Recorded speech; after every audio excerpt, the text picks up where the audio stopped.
Bonjour, Bonjour, pouvez-vous vous présenter? je m'appelle Jeff Pourquier, mais je suis entre autres auteur de bande dessinée. Bonjour, je m'appelle Fabien Oudot, c'est la librairie Trait d'Esprit. Je m'appelle Serge Menzig et j'ai créé les éditions Ça et Là. La galerie existe depuis octobre 2000.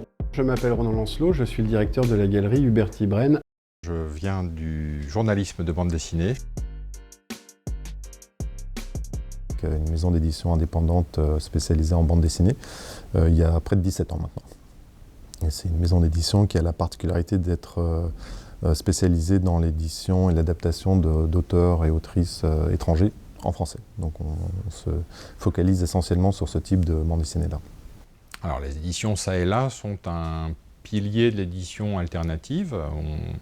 Ils sont très bien distribués, ils ont maintenant vraiment beaucoup de notoriété, ils ont de grands auteurs à leur catalogue et puis des auteurs aussi très expérimentaux.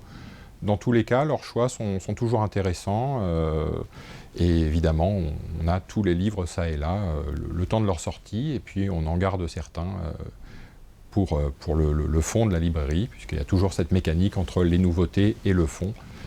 Donc on est évidemment un peu plus restrictif sur le fond.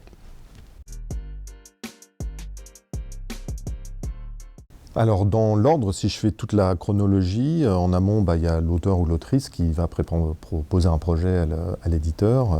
Et s'ils sont d'accord, si l'auteur ou l'autrice est d'accord, on signe un contrat. Et après, on crée un fichier pour les imprimeurs. Maintenant, tout est numérisé, donc tout se fait au format numérique. On fait des fichiers PDF aux définitions pour les imprimeurs, donc ça part à l'impression. Et une fois que c'est imprimé, on en reçoit une partie dans nos bureaux qui va nous servir à faire la promotion. Donc le gros du tirage, 95% de ce qu'on va tirer, en général, ça part directement chez notre distributeur, qui lui va s'occuper de la partie logistique. Et ensuite, alors c'est pas complètement fini, il y a la promotion, il y a toute la partie promotion à proprement parler. Donc c'est toute cette partie-là et d'accompagnement qu'on va faire dans la durée. Ça peut durer des mois et des mois après l'apparition d'un livre. Donc entre, je dirais, le moment des premiers contacts et la fin de la promotion, il peut s'écouler des années en fait finalement. Donc c'est un processus qui est assez long. Ils sont très très nombreux pour le coup, puisqu'on se repose beaucoup sur la librairie. Nous, en tant que maison d'édition et en tant que maison d'édition indépendante, on travaille de façon très très proche avec un très grand nombre de librairies, déjà par le biais de notre distributeur qui est en relation à chaque nouveauté pour présenter nos nouveautés et demander à chaque libraire combien d'exemplaires ils vont en prendre. Donc là, on parle de près de 2000 libraires sur l'ensemble de ces territoires. Avec les libraires, ça dépend un petit peu. Disons qu'avec l'aventure Rita, j'ai peut-être plus découvert le rapport au libraire. Enfin, avant, j'en avais évidemment, quand je faisais des signatures de mes albums, des choses comme ça. Mais le fait de travailler avec Rita, ça crée des liens plus importants. Et par rapport à Rita, c'est donc une revue que j'ai initiée il y a maintenant 3 ans à peu près, qui était l'idée d'échapper un petit peu à l'édition classique, en fait, dans laquelle je travaille par ailleurs, mais voilà, de s'amuser en fait, un peu, d'expérimenter, d'avoir un espace où on pouvait tenter des choses par soi-même, en évitant un peu tout le délai qu'il peut y avoir entre la naissance d'un projet et sa réalisation dans l'édition classique. C'est une idée qui a fédéré pas mal de gens dès le départ, et donc ça a grossi, c'est devenu plutôt une sorte de revue, mais avec une économie de fanzine. Et d'où vient le nom Rita? Alors ça, c'est une petite histoire, une petite anecdote. Au début, ça s'appelait Limonade, mais on trouvait que ça faisait un peu trop jeunesse. Et je mangeais avec Tanguy, qui est mon second, en fait, qui s'occupe de la partie graphisme surtout. Et mon fils, qui à l'époque faisait des maraudes avec la Croix-Rouge. Et puis il a croisé un SDF qui était couvert de portraits de Sainte Rita. Il me demandait qui c'était Sainte Rita, qui est la patronne des causes désespérées. Et on s'est regardé avec Tanguy, on s'est dit Rita. Voilà, c'était un peu marrant qu'il y ait cette source, comme ça, un peu populaire. Ça correspondait bien au projet. Nous organisons souvent des séances de dédicaces, parfois plusieurs par semaine. Et c'est très souvent positif, les auteurs sont contents. De toute façon, ceux qui viennent en séance de dédicace, c'est que quelque part ça les motive. Ceux qui n'ont pas envie ne participent pas. Il y a des auteurs qui ne viennent jamais en dédicace.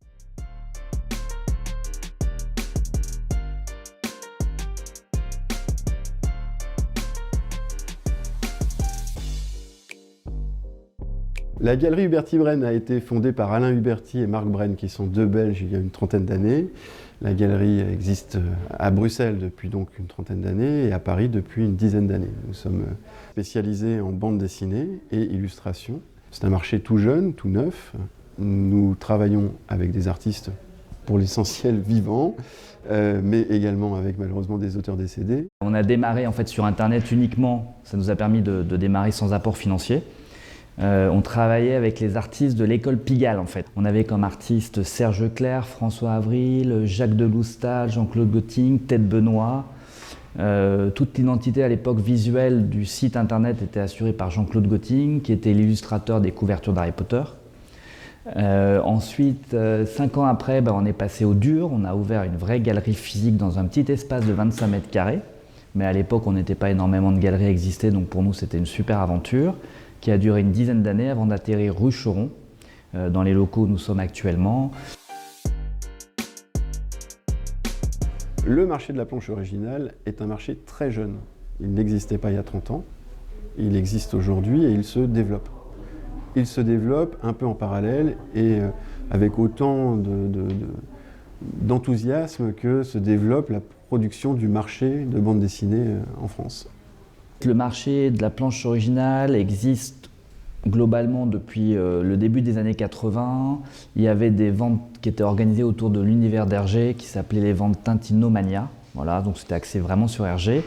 À l'époque, il y avait Pierre Arditi ou Renaud qui étaient présents comme figure en fait connue un peu du grand public, qui animaient ces ventes. Et ça fait une quinzaine d'années en fait que le marché de l'original a vraiment pris son essor. La question à 1000 €. Comment fixe-t-on les prix d'une œuvre? On les fixe avec les artistes. Les artistes estiment que leur travail vaut une certaine somme. On peut avoir des indicateurs comme quoi c'est vrai, on peut avoir des indicateurs comme quoi ce n'est pas possible. Chaque travail d'exposition avec un artiste, c'est essayer de trouver le bon prix pour que lui s'y retrouve, ou elle s'y retrouve, et que le public soit content et ait suffisamment d'argent pour s'offrir le dessin qui leur fait envie. La commission moyenne en galerie d'art contemporain est de 50%. En bande dessinée, c'est assez rare que les galeries pratiquent ce taux-là parce qu'on n'a pas les mêmes enjeux, les mêmes engagements financiers qu'en art contemporain. On est situé sur des moyennes entre 30 et 40-50% maximum. Voilà. Mais la grosse moyenne des commissions en galerie, c'est 30, 40, 50. Voilà. Vous verrez peut-être d'autres concurrents que vous rencontrerez, je pense, qui ont une commission de 50%, mais ça reste assez rare. Voilà, donc ça fait que l'auteur conserve quand même, l'artiste conserve la plus grosse partie de la rémunération, ce qui est assez normal. Après, le travail de galeriste se compose aussi du fait de réaliser un vernissage, d'organiser un cocktail, de réaliser tous les encadrements, de réaliser tous les envois de cartons d'invitation, d'envoi aussi à tous nos clients de mailing réguliers. Donc ce qui fait, c'est ce qui constitue principalement notre travail. Et après toute la démarche commerciale évidemment et artistique. L'avenir de la BD, ça reste du papier. Alors il faut reconnaître qu'il y a une raison toute simple, technique, c'est que pour lire une BD sur du papier, on n'a pas besoin de technologie, on n'a pas besoin d'alimentation électrique, on n'a pas besoin de machines. On est n'importe où, dans le train, dans le métro, dans une voiture ou sur le quai d'une gare. Il n'y a pas besoin d'avoir un matériel électrique chargé. On sort sa BD de son sac ou son manga de sa poche et on lit comme un livre. Le support papier reste très pratique. Et puis en matière de BD, il y a aussi un avantage, c'est le format de lecture de l'image par rapport à un livre de littérature qui fait que c'est difficile à suivre sur un support numérique. C'est moins agréable. On ne voit pas forcément la page entièrement. Et enfin, la lecture d'une BD n'est pas très agréable sur un support plus petit que le format d'un album. Et si on est sur le format d'un album, il n'y a pas grand intérêt à avoir un autre support. C'est un marché qui a connu une croissance d'environ 28% l'an dernier en moyenne, et avec des particularités dans ce marché. C'est le manga qui a littéralement explosé, qui a doublé en l'espace d'1 an. Le marché de la BD, statistiquement, je crois qu'il se porte très bien. En tout cas, les chiffres qu'on nous donne sont très bons.